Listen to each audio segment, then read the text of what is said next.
আমাৰ দলপতিয়ে বিধানসভাৰ দলপতিয়ে কৈছে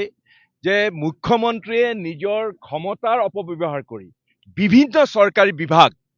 ট্ৰান্সপোৰ্ট হওক ফৰেষ্ট ডিপাৰ্টমেণ্ট হওক পুলিচ ডিপাৰ্টমেণ্ট হওক বা প্ৰশাসন যন্ত্ৰক অপব্যৱহাৰ কৰি কেনেকৈ ধুবুৰীৰ পৰা শদিয়ালৈকে গোটেই অসমখনকে দৰকাৰ হ'লে উত্তৰ পূৰ্বাঞ্চলটো নিজৰ পৰিয়ালৰ সাম্ৰাজ্য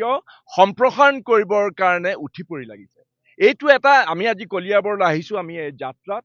এইটো এটা মাত্ৰ ক্ষুদ্ৰ উদাহৰণহে তেনেকৈ শদিয়াৰ পৰা ধুবুৰীলৈকে অসংখ্য উদাহৰণ আছে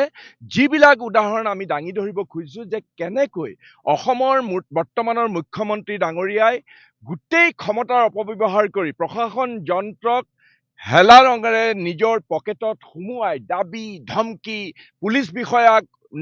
নিৰ্দেশ দিছে পুলিচ বিষয়া পুলিচক হাতিয়াৰ হিচাপে ব্যৱহাৰ কৰিছে প্ৰশাসন যন্ত্ৰক ডিচিক এই মাটিখিনি যেতিয়া এগ্ৰিকালচাৰ লেণ্ড আছিলে হঠাতে ৰাতিটোৰ ভিতৰতে নগাঁৱৰ ডিচি ডাঙৰীয়াই ইয়াক কমাৰ্চিয়েল ইণ্ডাষ্ট্ৰিয়েল ক্লাছিফিকেশ্যন দিলে যিটো আমাৰ দলপতিয়ে কৈছে আজি যদি কোনোবাই দুখীয়া এজন খেতিয়কে যদি কিবা কাৰণে সেই মাটিৰ যদি ক্লাছিফিকেশ্যনটো যদি সলনি কৰিব বিচাৰে তেওঁ হাবাথুৰি খাব লাগে ছমাহ দুবছৰ 3 বছৰ ঘূৰিব লাগে কিন্তু এই মুখ্যমন্ত্ৰী পৰিয়ালৰ ক্ষেত্ৰত ৰাতিটোৰ ভিতৰতে